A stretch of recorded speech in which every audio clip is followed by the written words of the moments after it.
eu sou Flávio Castro, sócio do Grupo FSB. Em nome da empresa e do Bússola, eu gostaria de dar boas-vindas a todos a mais uma edição do Bússola Trends. O Bússola Trends é um espaço mensal em nosso canal para discutirmos as principais tendências do mercado de comunicação, marketing e produtos com alguns dos maiores especialistas no assunto. Hoje a gente vai ter o prazer de ter dois convidados de honra. O primeiro deles é o Bernardo Rocha de Rezende, nosso querido Bernardinho, né? Seguramente um dos mais vitoriosos jogadores e treinadores de voleibol do mundo. Além disso, ele é economista, empresário, tem uma carreira profissional, empresarial muito bem sucedida. E eu tenho também o prazer de contar aqui com o meu amigo Luiz Carlos Dutra, amigo e cliente da FSB, que é o diretor corporativo do Grupo Mover.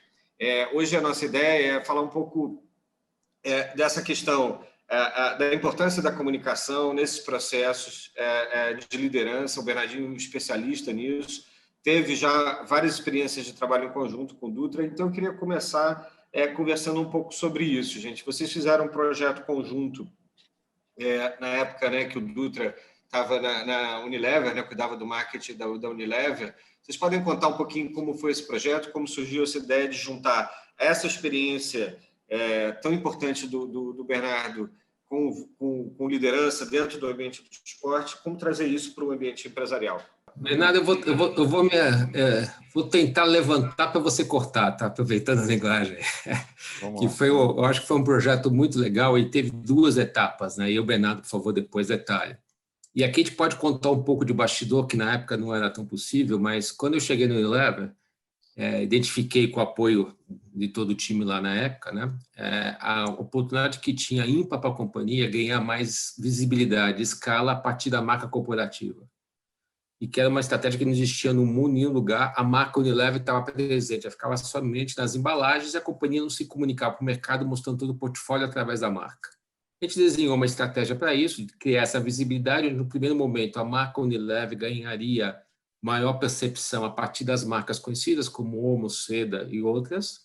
E, no segundo momento, quando ela ganhasse escala e visibilidade, ela endossaria o portfólio. Essa foi uma estratégia eminentemente no Brasil.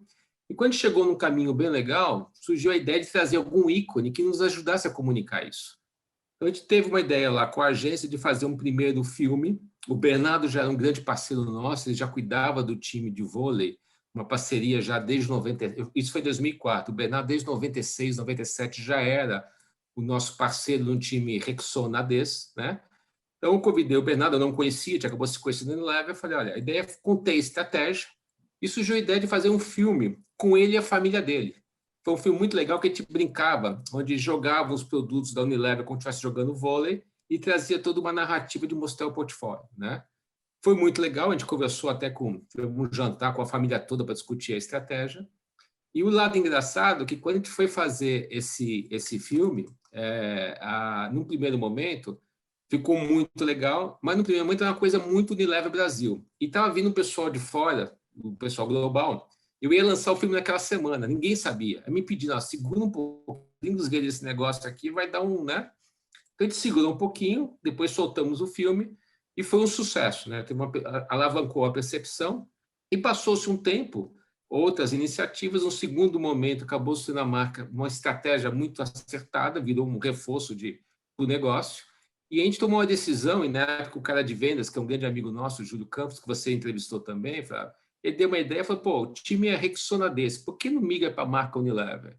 Aí eu passei a trabalhar direto com o Bernardo, já com outra estratégia mais encorpada, onde passou a ser um ícone de não só dar visibilidade, mas mostrar também o impacto da companhia mais abrangente através de várias áreas, entre elas esporte e educação, cidadania. Fizemos várias coisas juntos, aí o que no primeiro momento a gente não pôde mostrar muito para a turma de fora, no segundo momento o Bernardo e eu fizemos algumas apresentações para times globais, inclusive para o CEO global, né, Bernardo? Você lembra que no jantar, os caras bebendo, jantando, e nós lá tendo que fazer uma apresentação desse projeto. Então, só para dar um pouquinho do que foi, passa a bola agora para o Bernardo, que pode complementar e colocar o ponto dele. Eu me lembro, assim, claramente do momento, e eu tive 20 anos de parceria com a Unilever. Para mim foi um momento de grande aprendizado. Primeiro, assim, pessoas, né? É uma empresa de marcas, né, muito forte, que o Dutra e a ideia e o projeto era exatamente mostrar às pessoas que elas, N marcas que compõem esse portfólio, eram parte de uma, né, de uma instituição que tinha uma força muito grande. O time passa a ser uma Unilever, e a Libra, que é a jogadora que joga um uniforme diferente, ela mudava, mostrando as diversas marcas, mas criando essa coisa da unidade, de time, né? Assim, para mim, como um cara de gente, né, porque fundamentalmente na minha indústria, a Unilever é meu parceiro, mas a minha indústria do esporte, eu não vendo nenhum produto e não tenho nenhum serviço, é só gente, né? Para mim era uma comunicação muito clara de que aquilo era um grande time. As marcas tinham, por mais que elas fossem, existia uma força que é uma força de corporativo. Olha, a qualidade, a Unilever está presente em todo esse portfólio de coisas. Diz por trás disso valores muito importantes. Para mim foi um grande aprendizado de entendimentos que valores estavam por trás daquilo tudo. Cidadania, responsabilidade, sustentabilidade, tudo aquilo que a empresa não apenas falava, mas vivia aquilo, né? O esporte era muito claro, o esporte era uma ferramenta de educação, de transmissão de valores.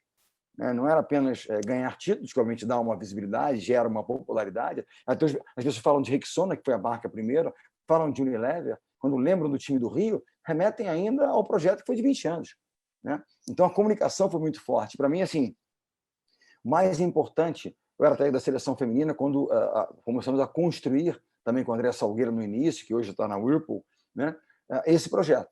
O Júlio estava na área de vendas. Eu costumo brincar dizendo, Flávio, que quando eu cheguei ao Unilever, muitos gerentes de marcas se tornaram vice-presidentes, etc. e tal. Eu fui o único que continuei no meu cargo de treinador, eu não fui promovido. Mas o fato é que foi um aprendizado e um crescimento, o projeto em paralelo, com todo um grupo de pessoas muito rico.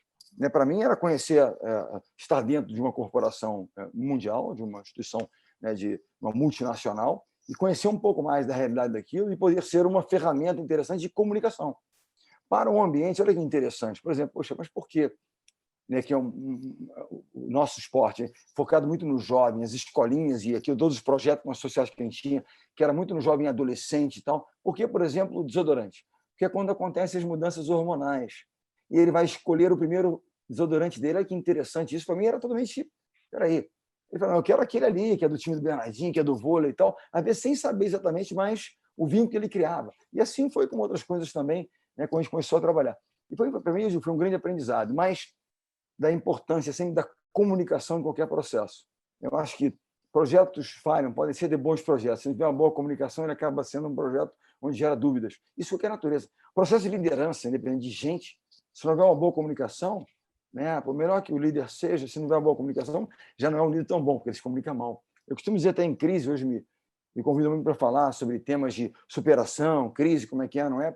Tentando linkar um pouco a derrotas fortes no esporte, como é que a gente traz isso para o mundo corporativo. Eu falo assim, vamos pensar numa crise mundial pré-pandemia. Uma crise mundial pré-pandemia é a Segunda Guerra Mundial. Nada foi tão impactante no mundo como a Segunda Guerra Mundial.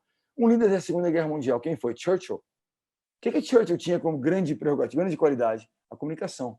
Ele é famoso por quê? Pelos seus discursos, principalmente. Na crise, ele se comunicava. E é muito interessante porque tinha transparência, porque ele nunca prometeu a vitória, dizia que ia ser muito duro. Ele falava de sangue, suor e lágrimas. Mas ele tinha confiança, mas é possível. Ele dizia, mas we'll never surrender, nunca vamos desistir, porque ele acreditava que era possível vencer. Por mais duras que fossem as condições naquele momento, aqueles bombardeados, etc., então eles comunicavam. Então, para mim, assim, foi muito importante entender como a comunicação era algo tão importante em qualquer desses processos. Eu confesso que, no primeiro momento, eu não tinha nenhuma noção de que era importante. Eu tinha que fazer bem o meu trabalho também. Mas se for um bom trabalho, não for bem comunicado, o resultado não será aquilo que a gente espera que seja. Então, para mim, foi um grande campo de aprendizado depois de conviver com essas pessoas e com essa instituição, que foi o time da Unilever durante 20 anos. E como você acha, Bernardo, que o esporte pode ser melhor utilizado atualmente nesse sentido, na comunicação, principalmente das marcas? Você acha que a gente já está fazendo melhor ou ainda existe espaço para aprofundar mais essa relação? Eu acho que melhor podemos estar fazendo, até porque... Mas eu acho, por exemplo, eu vejo, a Unilever já está fora já há alguns anos. Pessoas continuam remetendo porque foi tão bem elaborado, porque existia um plano por trás da história. Existia um plano de comunicação muito claro, muito bem elaborado. O que eu vejo hoje, que é óbvio que eu ainda vejo a ferramenta do esporte no Brasil muito subutilizada. Eu acho que a comunicação ela é frágil ainda, ela é fraca. Eu acho que há tantas coisas. Quando a gente fala de disciplina, a gente fala de resiliência, temos... Se há dois temas hoje tão em moda, em voga, são disciplina, resiliência, crise. Você quer algo mais. Como é que você pratica disciplina e resiliência de uma forma mais, entre aspas, lúdica ou prática possível que não seja no esporte? No esporte, se você não tiver o mínimo de disciplina, você não pratica esporte em qualquer nível. Um jovem que queira ser bem-sucedido, seja ali na categoria de base, ele tem que ter disciplina. Abrir mão de uma noitada para treinar no dia seguinte, para jogar, etc. Tal. Na prática, ele vai aprender, ele vai treinar essa disciplina. Resiliência, lidar com os nãos. Como é que você lida com as frustrações? O esporte frustra permanentemente. Eu vi uma derrota ontem à noite, estão gravando aqui e tal, e outra coisa, continua aprendendo a lidar com os nãos, aprendendo, e no dia seguinte levantando e tentando fazer melhor. Então, o esporte é uma ferramenta de aprendizagem, de desenvolvimento de soft skills, né, que chamam dos people skills, questões mais pessoais e humanas, tão importantes e tão necessárias. Se nós pensamos, qual será o futuro do mundo corporativo? Eu não sei. O que eu peço para minha filha de 18 anos estudar? Olha, o futuro está aqui. Alguma coisa de tecnologia, okay, então, mas se ela for disciplinada, resiliente, se comunicar bem, tiver empatia, trabalhar bem em equipe, ela vai se colocar bem. Então, você quer trabalhar em equipe? Poxa, o esporte é uma forma prática de você trabalhar aquilo, muito claro.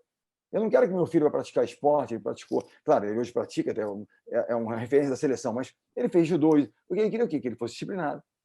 Que ele aprendesse a ele cair, levantar, e perder, e seguir em frente. Que ele trabalhasse em equipe, respeitasse os outros. Então, tudo aí, se comunicasse com as pessoas. Então, esse ferramental desenvolveu muito mais no esporte que em qualquer outra área. Então, enquanto a gente usa pouco isso, e como a gente comunica mal isso, né? Porque você tem só o resultado final. Mas e o processo?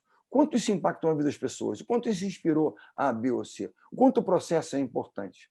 Então, ainda se faz pouco, se faz mal, né? Ainda não, na minha opinião, e se você parar e pensar num país como nação, não há um projeto nacional de esporte. Você tem aqui iniciativas aqui, ali e tal, mas não há algo que seja mais realmente institucionalizado. Vamos trabalhar e entender que isso é uma ferramenta. Você quer Por que o esporte não está nas escolas? Porque não dão relevância ao esporte. Mas não é um ferramental. Se eu tivesse alguma influência na educação, eu faria 2 coisas no contraturno. Aliás, 3 atividades: esporte, arte e empreendedorismo. Porque esporte e arte você vai desenvolver tudo isso que nós estamos falando aqui. Empreendedorismo porque eles querem realizar alguma coisa, fazer alguma coisa. Então, vamos dar a eles ferramental. Aquele menino que está no sinal vendendo alguma coisa, ele tem força de vontade, ele tem tal. Vamos, então, capacitá-lo para empreender de uma forma mais produtiva, eficiente, tal, através, né, de alguma coisa prática também, que ele vê utilidade prática naquilo, que não fique numa coisa que está muito distante da utilização das. Não é que não seja relevante, a física, mas quando é que ele vai usar isso agora? Ele precisa agora, ele quer agora. Então, vamos apresentar ferramentais bacanas. Eu falo, quando eu vejo aqueles meninos correndo, eu falo, será que aqui não tem um corredor? Né? Apenas um pequeno exemplo. Ele corre quilômetros e quilômetros sob o sol, pé descalço no asfalto. Como os africanos que corriam nas planícies lá para 5, 10 para ir para a escola e voltar. Se desenvolveram como tal, é uma coisa, né, então, viraram grandes referências maratonistas e tal. Exatamente. Então, é um pouco disso que eu acredito que ainda não haja, né, um plano de comunicação eficiente para usar essa força do esporte, que move com paixão, com sentimento, com emoção. Mas você vai ver alguém numa arquibancada gritando o nome de uma corporação ou de uma marca de negócio. Né? Não, e acontecia, entendeu? E forte. Entendeu? Isso é espetacular.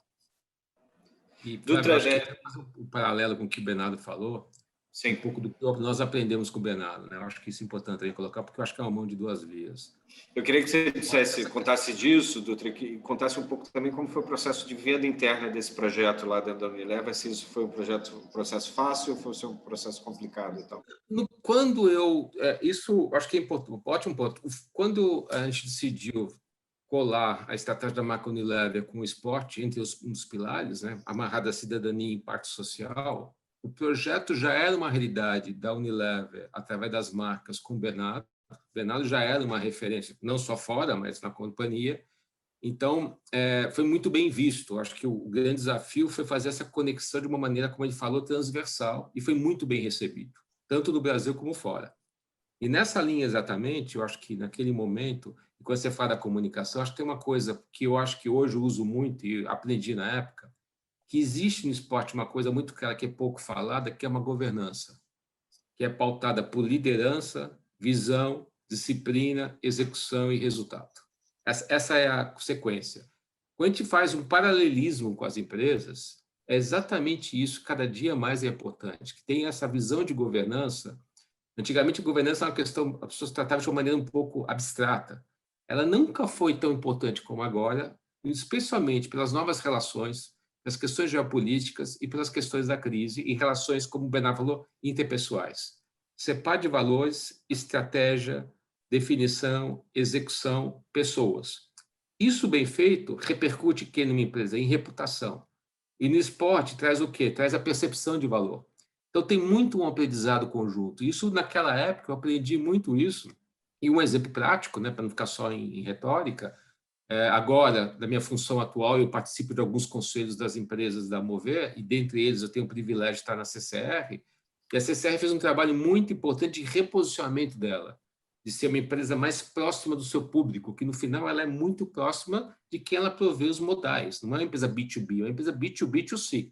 Foi redesenhada essa estratégia, eu estava no conselho, pude colaborar, mas foi feito um trabalho pelo time executivo, e quando isso concluiu, eu achava que tinha uma oportunidade de uma coisa, guardar as proporções próximas do que foi feito com a Unilever, e apresentei o Bernardo para o time, para o Tunico Pereira, que é o diretor de marketing, e, para minha felicidade, hoje você vê a CCR com um projeto similar com o atual time que o Bernardo cuida, que é o Flamengo. Quer dizer, essas coisas, elas evoluem e elas se aplicam. Agora, as empresas têm que pensar de maneira mais aberta e ver não só o esporte como uma relação de patrocínio. É muito mais profundo, se for bem feito. Pode apropriar com o seu propósito e fazer disso mais um pilar de execução. E Flávio, o Dutra falou uma coisa que, para mim, assim, que ao longo do tempo você vai aprendendo e entendendo, né? Quando eu cheguei à seleção masculina, a ideia, com toda a experiência que eu vinha de Unilever, a seleção feminina, eu passei a encarar aqui como uma empresa. E a empresa ela tem de mais importante são seus valores, é a cultura. A cultura, Peter Drucker dizia isso, né? A cultura como a estratégia do café da manhã. A cultura é a coisa que gera longevidade, perpetuidade, consistência, a cultura, né? Então são os valores. E quando eu percebi que essa longevidade, um projeto de esporte de 20 anos não existe no mundo, e foi o nosso projeto com o Unilever. Então isso é o seguinte, é alinhamento de valores. E quando o Dutra me apresentou, o Tonico, e a CCR e o projeto, assim, há claramente há um alinhamento muito claro ali. Nós estamos iniciando, eu diria que tem tudo para ser uma longeva e bem-sucedida. É gente, né? Há um propósito muito claro de gerar facilidade, conforto entre as pessoas de chegar ao seu destino com segurança, etc, etc. Assim como o SESC, que é o nosso outro parceiro, tem muito como claro que é impactar a vida das pessoas através de uma série de ações sociais, entre as quais saúde, né, equilíbrio, vida, onde o esporte está inserido nesse contexto. Vai muito além da questão de ganhar e perder, que é do dia a dia, mas vai nesse contexto como um todo. Eu acredito nisso, né, que ainda se usa pouco. É claro que a paixão ali do cada, mas tem muito mais a ser explorado, e bem explorado, né, no bom sentido, né, e as empresas começam a ver como um pilar importante, né? E para mim, como inspiração, eu digo, eu acabei criando um instituto muito inspirado por aquilo que a Unilever fazia. Compartilhar aquilo que o esporte me trouxe com jovens que não têm essa oportunidade. E quando eu olho a Unilever, a CCR, o SESC, eles têm na sua missão, né, num propósito maior, que é impactar positivamente a vida das pessoas. Não é só vender os produtos, não é só, né, enfim, não cobrar o pedágio, não é só, né, a contribuição, vai além. É uma visão antiga de mercado e do papel das empresas, né? Até porque é o seguinte, se parar e olhar o mercado novo, assim, eu dou aulas na PUC hoje, na área de empreendedorismo, liderança para jovens empreendedores. Se fosse perguntar nos anos 80, né, para mim, o que você pretende? O que você, né, eu estou fazendo economia na PUC nos anos 80. Mas você pretende mudar o mundo? Eu vou ganhar um monte de grana, aí eu vou fazer um monte de coisa. A primeira coisa é ganhar grana. Hoje em dia, você pergunta para os jovens que quer mudar o mundo, olha, eu gostaria de fazer uma ação aqui que impactasse a minha comunidade, que gerasse alguma coisa que... É muito claro isso. A preocupação dele, como é que eles conseguem fazer isso? Tendo algum tipo de remuneração. A preocupação é como é que eu gero sustentabilidade para esse meu projeto. Mas o projeto do mundo nunca tem a ver com ganhar grana prioritariamente, tem a ver com fazer a coisa acontecer. Então, para lidar com isso, o esporte é uma ferramenta de transformação. Os jovens que saem da periferia transformam as suas vidas. Não é só quando ele ganha uma oportunidade de estudar numa escola melhor, é quando ele ganha uma oportunidade dessa natureza. Quantos jovens nossos foram para os Estados Unidos com bolsas de estudos? Isso seria do nosso projeto que nós construímos quando leva lá atrás. Quantos jovens se transformaram em jogadores profissionais. Os jogadores profissionais são a cereja do bolo. O bolo é uma coisa muito diferente. Muitos são professores, muitos são educadores, muitos são treinadores, porque se inspiraram naquilo no dia a dia ali, entendeu? A cereja do bolo é o jogador profissional, que é aquele cara que tem um talento da mãe, e aí vai ser ok, bacanérrimo, mas é apenas a cereja. moranguinho ali em cima da torta. A torta é uma coisa muito maior. O cara se tornou disciplinado. Olha, eu tenho ex-alunos do projeto, né, que eles falam o seguinte: eu uso todo dia aquilo que eu aprendi lá. Eu falei, mas como é que você usa todo dia? Eu lembro que o professor falava, olha, o Bernardinho disse isso, então, olha, temos que fazer. Eu uso isso no meu dia a dia, eu uso isso com meus liderados, eles lideram a equipe já. Eu acho que o esporte tem uma força muito maior, né, e a gente vê isso no mundo, muito mais mobilizadora, muito mais...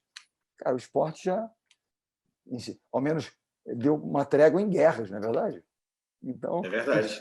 Como é que Nelson Mandela uniu uma nação? Fala para mim. O que ele usou? O rugby. Porque o rugby era eminentemente esporte de brancos.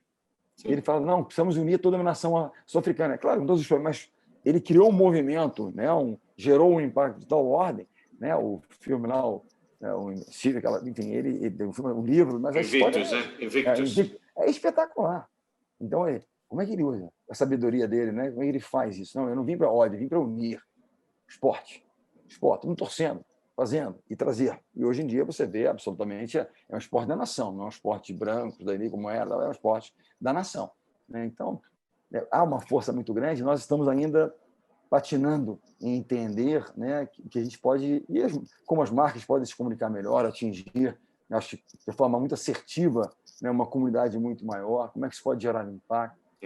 Você mencionou duas figuras que eu admiro muito, o Churchill e o Mandela. Né? O Mandela, eu acho que realmente foi um cara que soube superar as suas questões pessoais, né? Que ele poderia Olha, há uma história, você fala de liderança, tem um outro cara que eu admiro muito, até indico aos nossos ouvintes aqui um podcast chamado Learning Leaders.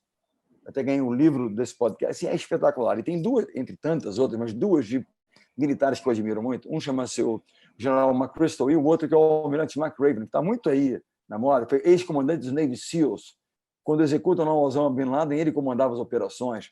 A operação de resgate do navio do capitão Phillips, né, dos piratas somalis, ele estava também. Ele está ligado a vários eventos de conhecimento mundial. Mas há uma história que ele conta, quando eles capturam, eles prendem o Saddam Hussein, tal, etc. e tal. E ele, então, como tinha lá a missão também de mantê-lo lá, tal, então tinha uma equipe médica, era mantido com dignidade como um preso de guerra, ok. E aí ele diz o seguinte, que nenhum dos sentinelas, né, que ficavam lá podiam entabular um diálogo, era para não falar, para ele entendesse que ele agora não tinha nenhum tipo de poder, que ele era um prisioneiro de guerra, ponto. E ele, semanalmente, ia lá visitá-lo, e ele levantava, ele dizia assim, ele fazia assim para ele sentar, e ele não falava, ele só queria ver as condições que ele estava e seguia. E ele dizia, em 10, 15 dias, como aquele líder autoritário, déspota, se tornou uma figura patética. E como Mandela, se não me engano, 29 anos preso, isolado, tal, se torna algo gigante. Depois de 29 anos isolados. E não vem com um discurso de ódio, ele vem com um discurso de unir uma nação, de criar realmente uma nação verdadeira.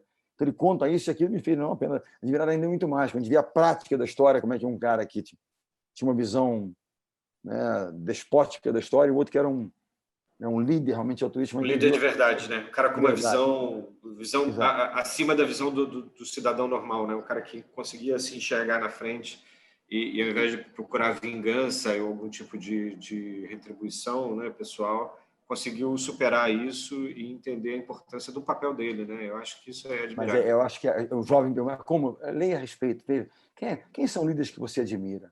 Como é que você trabalha? Você pode desenvolver alguma dessas características? Tendo como prerrogativa ética, comportamento ético e moral, você pode desenvolver, claro, se comunicar melhor, cuidar das pessoas, né?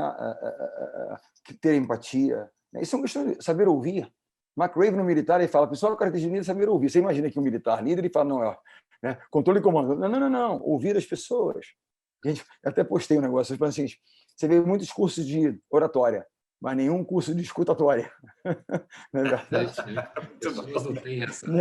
Então, eu até outro dia fazendo um papo com uma turma, eu falei, a escutatória é a virtude de ouvir. Porque as pessoas muitas vezes ouvem, não querem entender, eles querem responder. Não, eu quero ouvir literalmente para entender. Talvez isso podemos escalar isso para o Brasil, né? Vamos ouvir e entender. Eu quero ouvir alguém que pensa diverso de mim. Eu respeito tanto, admiro tanto uma pessoa que é tão diferente de mim. Por que ele pensa tão diferente? Ele é um cara que eu admiro tanto. Quero ouvi-lo. Mas não, aí já queria... Então, por quê? O que falta hoje? Comunicação. Você sabe que nós estamos gravando essa nossa entrevista aqui no dia da posse do presidente Joe Biden, né? E ele tocou nesse assunto exatamente no discurso dele hoje, né? De que a gente perdeu essa capacidade de ouvir, de respeitar a opinião alheia, né? De ser capaz de entender, se colocar no lugar do outro, né? Essa capacidade de empatia, né? Quer dizer, a discussão política virou uma discussão de inimigos, quando deveria, na verdade, a gente ter essa possibilidade do diálogo e de escutar, né? Exatamente. Mas essa é a grande questão. E essa questão da liderança que o Bernardo coloca, da liderança de inspirar e ouvir, como você falou do Joe Biden, saiu também ontem do Fórum Mundial Econômico, um Global Report, que eles dizem que os grandes issues que nós temos hoje é essa questão da polarização geopolítica. E que a maneira que eles tratam, um estudo até bem legal, depois eu mando para vocês, acabei de receber, essa coesão social, quer dizer, começar a olhar o bem comum, a integração de novo, né? Deixar um pouco a ideologia de lado, quer dizer, a ideologia é importante, a convicção é importante, mas saber ouvir, saber trazer, né? Isso é um processo de comunicação, mas mais do que comunicação é engajamento. E a gente vive um paralelo hoje que é contraditório, né? De um lado falta comunicação, de outro lado existe uma dispersão de canais de comunicação nas redes sociais mal utilizados. Então, como é que a gente chega nesse ponto de equilíbrio? Para falar de princípio, de pessoas, de respeito, nas redes sociais mesmo, deveria ter uma disciplina a ser pensada em tratar com respeito, ouvir a opinião diferente, como o Bernardo colocou, não é uma opinião contra você, é uma opinião diferente. Você pode aprender. Então, eu acho que a comunicação passa a ter um outro contorno, eu acho. Você sabe que no esporte também, os ícones do esporte, a gente tem que se posicionar. Olha, primeiro assim, eu vou me posicionar sobre coisas, temas que eu acredito conhecer um pouco. Não vou me posicionar sobre uma coisa que eu não tenho, que aí é responsabilidade. Se tem pessoas que me admiram, vão entender que aquilo não é um expert. Eu não posso me posicionar publicamente sobre algo que eu não domino, não controlo, não tenho menor conhecimento. Primeira coisa. Segunda coisa é, muitos, né, instam pessoas a se posicionar, mas olha, tem que se posicionar como eu acredito, tem que ser. Se você se posicionar de forma diferente, aí ele já não quer mais. Não, pera bem, veja bem. Então, veja bem, eu estou me posicionando. Você é realmente a favor da liberdade, né, de expressão? Você diz, olha, eu discordo. Mas, puxa vida, mas o fato de eu discordar jamais me levará a dizer a você que você não deva se comunicar e se expor, e expor a sua opinião. Eu quero ouvir. Eu digo isso. Eu quero poder escutar as pessoas e que elas me convençam de que eu estou errado. É o maior aprendizado que eu vou ter. Cara, não é nada disso. Como é que eu não pensei nisso aqui? Como é que eu não vi isso aqui? Ou alguém super inteligente, mas, cara, me mostrou que não é exatamente assim. Agora, porque qual é a mãe de todas as virtudes em falar de liderança? A humildade. Porque a humildade, ela faz com que você entenda que você não sabe tudo, você precisa ouvir as pessoas, você precisa da ajuda das pessoas, né? Você precisa aprender, você precisa crescer, você precisa evoluir, você precisa... Então, assim, se você não tem isso, você pode eu sou o dono da verdade, eu sou o cara. Eu fui ungido por Deus, esse é o cara, não, Romário, esse é o cara, peraí. Tudo bem, o cara é um cara para jogar futebol. Mas eu digo assim, então, se não tiver isso, e além de tudo, sem humildade, você não forma times. Porque o ego exacerbado, ou seja, o cara não tem time, é o cara. Não tem uma orquestra, eu sou solista. E o líder tem também como atribuição que é formar times, né? Criar comprometimento, criar esse bond, essa força de um time, porque para um resultado em qualquer instituição, seja um país, seja uma pequena empresa, um time de esporte, uma grande empresa, é o time que traz o resultado final, não é uma pessoa. Eu posso ter o Michael Jordan a mover. Se eu não tiver um time coeso, não vai acontecer. Não é verdade? Né? Então, isso serve para tudo. Então, é time. E a atribuição do treinador, fundamentalmente, é o quê? Através do alinhamento de valores. Aqui tem duas formas de você formar um time. Primeiro, através de um alinhamento de valores e propósito. Pessoas que têm comum com os mesmos valores, têm um propósito muito claro que é comum, é um time. Segundo, é quando você tem um inimigo em comum. Não é verdade? A Covid deveria colocar essa pandemia, né, digamos, rivais ideológicos juntos através de uma única coisa, que é essa solução. Né? Os soviéticos e americanos não se uniram, e britânicos, para derrotar os nazistas? Eles não tinham nada de alinhados, mas eles tinham um inimigo em comum. Depois eles voltam a brigar, mas naquele momento eles se unem. Estou errado? Então, assim, essas são as duas formas. Tem um inimigo comum, a gente se junta e vamos derrubar aquele inimigo que é de todos nós. E a outra, claramente, que é aquela que se sustenta, aquela que gera, né, a força da coisa, que é alinhamento, valores. Vai haver diversidade de opinião? Claro que vai. Nós vamos sentar nós três aqui e discutir próximo movimento do Bússola. Nós vamos discordar de muitas coisas, mas se é alinhamento de valores, nós vamos seguir juntos. É aquela história, poxa, eu não sei se eu devo tomar essa medida ou não. Eu olho para os valores do time e falo, não fere nenhum dos valores, pode fazer. Se ferir, para, vai contra aquilo, para nós é inegociável. A liderança nada mais é que o guardião de valores. Por isso a gente fala da crise de liderança hoje, né? Porque está tudo Tem uma tão crise de valores, né? de valores. De Essa é a valores. grande questão. Falta Né? de referência, capacidade de engajar, né? Porque a liderança autocrática é simples, como você falou, você determina comando e controle. O duro é a liderança, nas empresas, cada vez mais, de conquista, de engajamento.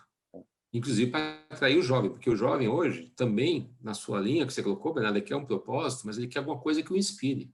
Claro. Óbvio, tem que ter disciplina, resiliência e tal, mas tem que ter essa capacidade que ele fala, puxa, a gente acabou de fazer o programa de trainees agora, a seleção, 17 mil inscrições, você vê o nível de debate com eles, o tipo de aspiração e questionamento é completamente diferente. Então, você tem que trair essa pessoa, mas ter um propósito que você veja que é uma referência e um aprendizado. Não é que você sabe tudo, você vai aprender com ele também. Então, acho que é um pouco desse... Eu digo, eu estou dando aula... Essa clareza. Dar aula, você paga para dar aula, né? Porque cada vez mais admiro os professores. Mas eu estou ali para aprender. Eu quero me conectar com essa turma de 18, 19, 21, 22 anos, que é né, a faixa etária ali, porque é para aprender com gerações que eu vou envelhecendo, eles voltam sempre com essa mesma idade, não é verdade? É o terceiro ano que eu vou recomeçar lá. Então, é aprender com eles. Eles têm um mindset diferente, um chip diferente, né? É uma troca muito enriquecedora. Né? Então, assim, é conexão, é comunicação. E qual é o tema lá? Liderança empreendedora. Porque eles são muito bons em tecnologia aqui, mas muita gente tem dificuldade em gente. Que a liderança ela requer algumas questões, por exemplo, a liderança ela requer muitas vezes algo que tomar medidas. É o líder que quer fazer aquilo que é certo. O que é certo nem sempre é muito popular, mas é certo. Mas não é muito conveniente. Mas peraí, não estamos buscando conveniência, mas é aquilo que é certo. E quando você se distancia disso para buscar uma conveniência, uma popularidade qualquer, você não está sendo um líder. Num desses debates, um jovem, poxa, professor, eu fui promovido a líder de uma equipe. E essa equipe não fui eu que formei, não é a minha equipe, não. Você não foi promovido. Você foi promovido a gerente, a supervisora, o que é que seja. Você ganhou um crachá. O que não te faz um líder. Agora todo um processo. Você vai se tornar um líder dessa time. Eles querem te seguir, você os inspira, você os motiva, você os guia, eles querem estar com você. Você os desafia, que muitos são desafiados e se inspiram no desafio. Eu não sei qual botão, você vai ter que entender. É um processo. E aí você vai se tornar um líder. Por enquanto, você apenas foi promovido a um cargo qualquer, que eu não sei de qual é, você ganhou um crachá. Agora, esse crachá e você se transformar num líder é uma grande distância. Agora você vai ter que começar a trabalhar com a sua turma. Gente, vamos... Infelizmente, né, dava para um papo muito mais longo aqui com vocês sobre esse assunto tão interessante, mas a gente está chegando no final aqui do nosso programa e terminamos um ponto alto aí, essa lição do Bernardo, né, Dutra?